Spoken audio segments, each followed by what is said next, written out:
My name is Laura Acheson. I'm a neonatal nurse from Canada. And this past year, I finished my first mission with OCP, and I was in Kabul, Afghanistan. So I'm just going to talk about how we implemented Kangaroo Mother Care while I was there. So a bit of background. I'm not going to go too much into Kangaroo Mother Care, as we'll talk about it more later today. But most of us probably know it's a way of providing thermoregulation. It helps with weight gain, helps with breast milk production for the mother, a way of putting the premature or low birth weight infant against the mother's chest, skin to skin. And often it's called skin to skin or KMC kind of interchangeably. There's lots of benefits, so I won't go too much into that.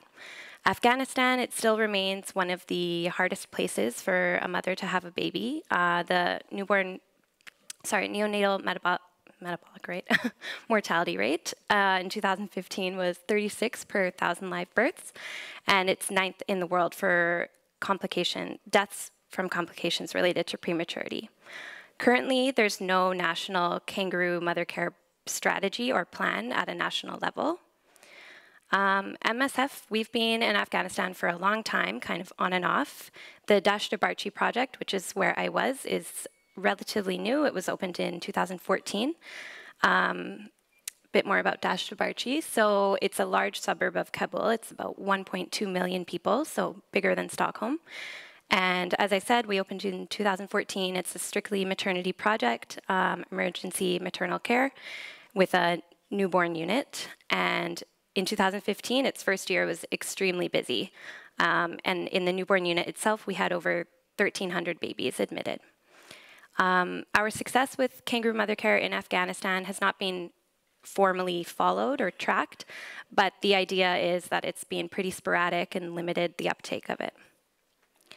So what we did when I first got there last August, September, we kind of wanted to figure out what the attitudes and perceptions were behind Kangaroo Mother Care, both among the community, the mothers, and the caretakers, but also the staff, why the staff weren't implementing it. So we, like myself and Nicola, who's in here today, and also the health promotion team, we did kind of just informal surveys of the community as to, okay, what they understood Kangaroo Mother Care was, what their attitudes were towards it. And then we would ask staff the same thing, why they weren't implementing it regularly on the unit when they knew what the benefits were. Basically, as soon as we started asking these questions, we also started doing training. So I started doing formal training every week, very often with the nurses, and I would talk about it all day, every day. So it was constantly in their ear. And logistically, we had to make some upgrades to the actual KMC room, make it a little nicer for the mothers to be in. And we also got some new KMC gowns that were made for the moms that were a little more culturally appropriate and comfortable for them to wear. With the surveys, we found that among the mothers in the community, they were already doing this type of practice at home. So if they had smaller babies at home, they were holding them skin to skin. They didn't know the actual term Kangaroo Mother Care, but they were saying growing the baby with the warmth of the mother. So they were already doing it. They just didn't kind of realize that it was this whole beneficial technique. And the staff did understand quite well all the benefits. There was just a lot of limitations, so I'll talk about those. So the main barriers we faced, so among mothers and community, it was kind of limited understanding of the real benefits and the use. A bit about the conservative Muslim culture, I want to say that this might have been a barrier that we kind of created. Like a lot of people will say, oh, you can't implement it in Afghanistan, you can't do that, you don't push it. But really at the end of the day, all mothers around the world want to take care of their babies. So I think you just have to approach it in that way. The hospital itself was extremely busy. We were always over capacity, babies everywhere. There was lack of space, lack of staff, so a lot of the nurses thought it would take too much time for them to teach the mothers how to hold their babies this way. And also a misconception on which babies could be held this way. So WHO, they really stress that it's stable babies, but what is a stable baby when you have all the babies on oxygen therapy or IV fluids, and then as soon as they're off it, they're discharged. So then you miss this window. Yeah, so those were some barriers.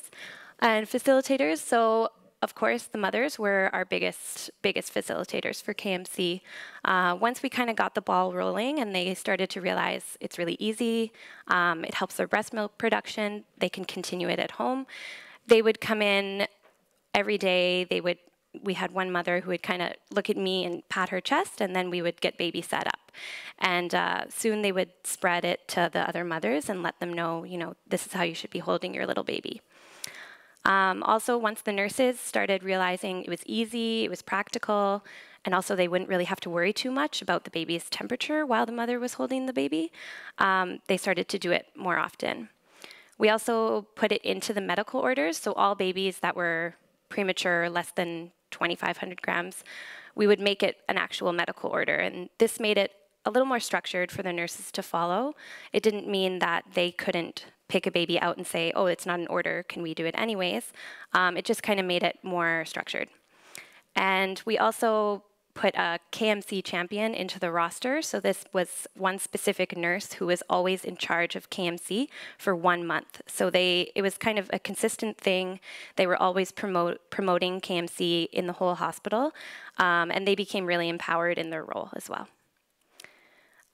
So I wish I had more hard numbers and data for you, but maybe that's something for the future. But yeah, by January, after five-ish months, we were practicing KMC regularly on the unit. This picture is like in the unit itself. I think we had like 30 babies this day in a 15-bed unit. And all 4 of these moms are holding their low birth weight babies. And yeah, it was really nice. We had the nurses, they were fully bought in, the pediatricians were bought in, the moms were engaged, the moms were participating in medical rounds, and they were a lot more engaged in the care of their babies. Yeah, and for the future, I thought maybe if we wanted to look at research, I mean, there's the more physiological side of weight gain, infection prevention, and looking at their length of stay, or, the more qualitative approach, difference in attitudes in the community and follow-up. And do I have time? Yeah? What? Yeah, okay. 1 minute. 1 minute. So just a little quick anecdote. This is Fatima's baby. So this is Fatima and her little baby. She was born in November 2015. She was about 1,300 grams. We estimated her gestation 29 to 30 weeks. And we started skin-to-skin with her day 0 right away. As soon as we stabilized her right off the resuscitation table, we got Fatima to hold her skin-to-skin. And I mean, the baby still hit bumps in the road for sure, so she still had about a 2.5-month stay with us. But she went home a big, fat baby. Mom was doing kangaroo care every day, and she was really motivated to keep doing it at home. And this mom was the mom who went around to every mother and would say, hold your baby this way, it's good for baby, it's good for you. And she really helped us. So, yeah, is there any questions? Thank you, Laura. 2 questions for clarification for Laura. One hand, high. Okay, so 1 and 2. Okay. I don't have lateral vision, so I just... Thank you very much for this nice presentation, and I want to congratulate you with the success on this program. Thanks. We tried the same in OCA, but then in Helmand in Afghanistan, but failed utterly. And I'm interested to see why that happens, because your nurses, did you have male nurses or no. female nurses? So I've actually been in touch with the nurse Sam, who was in Lashkargah. Speaking about, issues she faced as well. I really think it needs consistency, and you need to be kind of annoying about it. I probably talked about it all day, every day. I was pushing it. I really, really pushed for it. I think it's tough. But yes, all of our staff were female staff, so maybe it made it a bit easier. But that being said, the national nurse supervisor, he was a male, and he was right there with me, pushing it all the time. He was always helping mothers get set up. So I think it can be done, but I think we really need to stick with it and not drop it, because I think a lot of people get or they're like, oh, I'll try, and then they kind of just drop it. So. Yeah, I think in our project the nurses were male. That might have made a difference. And Yeah. it was in the south of Afghanistan and therefore maybe a bit even more conservative. Yes, for but sure. I agree with you that pushing is a good thing. Thank you. Second Sometimes, question? Yes. Yeah, I have a question. Congratulations first for this success. It's great. Thank you. Do you know what happened after you left the project? So I've asked a couple people. It continued pretty well after I left, I think, right, Nicola?